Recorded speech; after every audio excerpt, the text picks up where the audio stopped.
Okay, guys and gals, fair warning. This video is, just like the movie I'm about to mention, very messy and scatterbrained.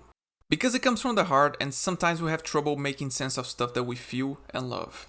So, bear with me for a bit and let's get this video going because Everything Everywhere All at Once is a masterpiece. It takes everything I love about movies and cranks it up to 11. The concepts of multiverse and all the sci-fi elements are goddamn brilliant. The story sounds convoluted, however not only it's not, but at its core, it's a family drama and probably one of the best I've ever seen. It almost made me ugly cry in at least 2 instances there. It takes wild swings in its comedy and hits the mark in every single one of them. The action is dynamic, inventive, and uses the movie's low budget to its maximum potential. Honestly, some fights in this movie put many blockbusters I've seen to shame.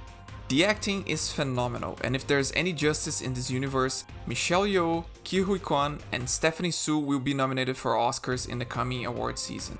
Actually, this movie deserves a lot of nominations, and as the film drunk pointed on Twitter, it's either gonna be one of the most inspired picks of the Academy or one of the worst snubs in its history, no in between. If you wanted to hear my thoughts on this movie, here it is. I fucking loved it, and it reminded me why I wanted to be a filmmaker. However, I wanted to use it as a launchpad to discuss something bigger. Because one other thing this movie does incredibly well is the art of the multi-genre. Yes, you heard that right, and yes, that's a reference on the multiverse team. Get it? Multiverse? Multi-genre? Huh? oh god, okay, yeah, sorry, this was so bad. Anyways, multi-genre. If the name still isn't obvious enough, it means having more than one genre. And holy crap, this movie is the biggest example of it. It's a high-level sci-fi concept, it's a martial arts actioner, it's a comedy that goes from silly puns to dick jokes and butt plugs, it's a family drama about generational trauma, it's an existential story about our place in the universe, and it's all fucking brilliant. The way he juggles all of these tones seamlessly, it's something that I haven't seen in a long while. It really took me back to a certain time where movies were big packages with a bunch of genres mixed in. And man, I miss that. I miss the blockbusters and movies of old that would play around with genres and try to make them work together. Some did good jobs, while some didn't, but nevertheless, I would always leave the theater with the feeling that I was taken on a grand adventure. For example, do you remember Titanic? That movie was an epic period drama, one that had a huge romance playing at the center of it all. Then, when the movie hits half of its runtime, it just switches genres completely and becomes a full-blown disaster film. The result was that all the drama and romance that was built up on this first half served to amplify the emotions of the second half. And listen, I don't care what's your opinion on Titanic. If you like it, if you hate it, think it's overrated, again, I don't care. But one thing we do have to agree on. They don't make movies like that anymore.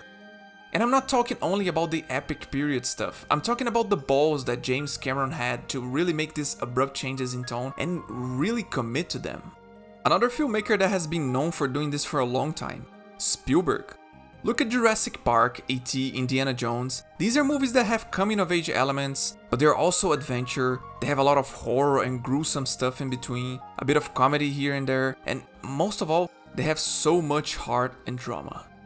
So again, I ask, why do I feel these movies kind of faded away? The studios got scared of taking risks, of feeling they could alienate certain audiences if a movie dips too hard into one too many subgenres. I really don't know the answer to this question, but it's something that has mystified me for a long time.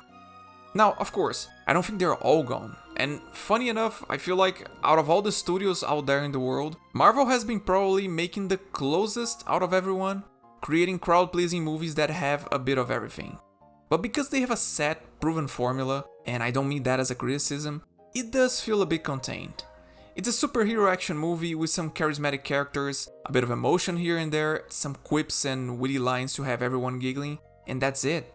It's fine, but it doesn't exactly scratch my multi-genre itch, so to say. On the TV side of things, however, we've been having a somewhat good champion of this idea, Stranger Things. Which is extra ironic considering that Stranger Things is a show created to emulate and honor the 80s and movies like the ones Spielberg used to do and I just mentioned a few minutes ago. But anyway, on this last season, they really tried to create separate subplots with completely different tones and styles. We had the stoner road movie, the horror mystery, some more coming of age, and even a prison break thriller. And yeah, maybe I wasn't the biggest fan of the Russian subplot or the California one, but I at least respected their choice to dare and play around with these genres. And guess what? It turned out for the best because they did manage to end them all in a satisfying way. And overall, this might have been my favorite season of the show. I finished it feeling like I went through one heck of a journey, which is something that I unfortunately can't say for a lot of movies nowadays.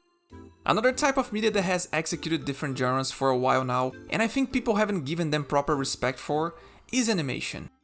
Pixar for a long time have been the masters on the art of the multi-genre. Look at Toy Story, which is at times a road movie, a thriller, it is insanely funny, and it has so much emotion packed in its existential drama subplot. Or WALL-E, I mean, damn, this movie goes from post-apocalyptic slice of life to space adventure to romance to pure sci-fi action.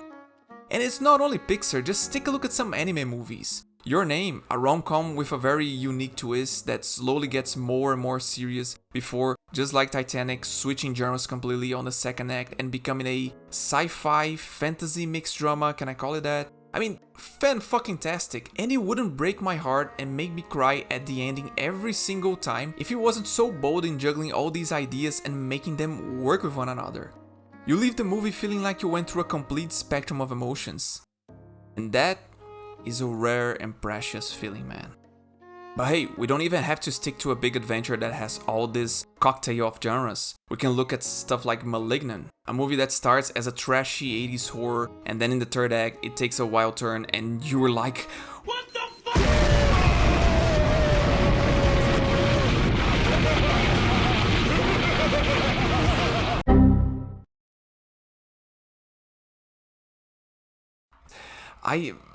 It's stuff, I don't know what more can I say, like it's, I'm going off script, like right now I'm going off script because I'm sorry if this sounds like very, very messy, it's, call this video a rant, whatever you like, but I just want more. I want to see more in movies, I want a film that shocks me, that leaves me scared, it makes me cry, and makes me laugh, but like, not just, haha, that was funny, I mean like bust out laughing because they threw in a good, well executed joke. A movie like Everything, Everywhere, All at Once. Which, I know, it's an extreme example, but there's a reason why it has resonated with so many people out there. It's a movie that knocks the socks out of you, that takes you on a wild ride and moves you deeply.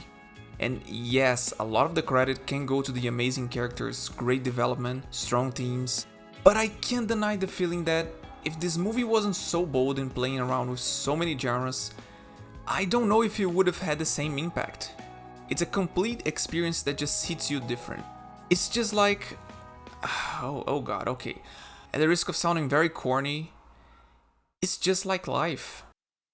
I'm pretty sure you met people in your life that made you laugh, others that made you cry, others that made you feel good or bad about yourself. But the people that we trust, the people that we care for the most, be it family or friends, are the ones we shared not one, not two, but all of these emotions, sometimes all at once. To finish this video, I wanted to close by reading a small piece of the letter that the directors, the Daniels, wrote when the movie went into wide release. I kinda edited it to keep more in tone with the message of this video, but nevertheless, here it goes. Movies can change lives. Though the cynical parts of our hardened hearts often come close to forgetting this fact, it's why we became filmmakers in the first place. Films changed our lives. Writing Everything, Everywhere, All at Once was a foolish prayer to a cold, indifferent universe. It was an attempt to create the narrative equivalent of the theory of everything. A big data approach to myth-making. A post-genre deconstruction of traditional narrative. And fuck yeah, they did just that. This entire letter is really worth checking out, I'll leave the link in the description. And all in all, I sincerely hope that this movie can be a generation-defining experience. One that inspires not only young, but filmmakers of all ages to push the boundaries and continue to play with genre and tone more.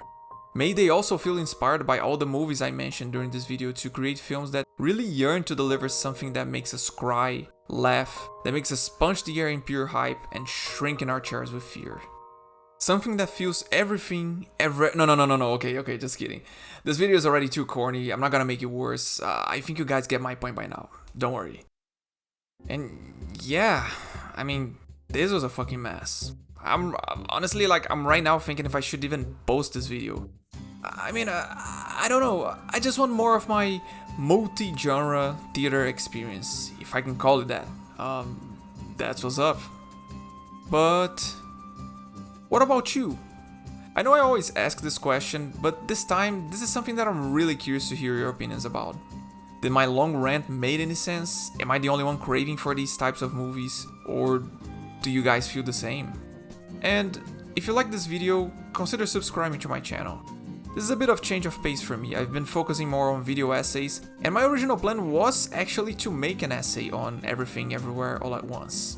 The problem is that I didn't know what to talk about. This movie is so big and overwhelming that it's kinda tough to pinpoint a particular aspect that stands out, and the ones that exist, well, other people have already spoke about it with much more eloquence than I could ever do.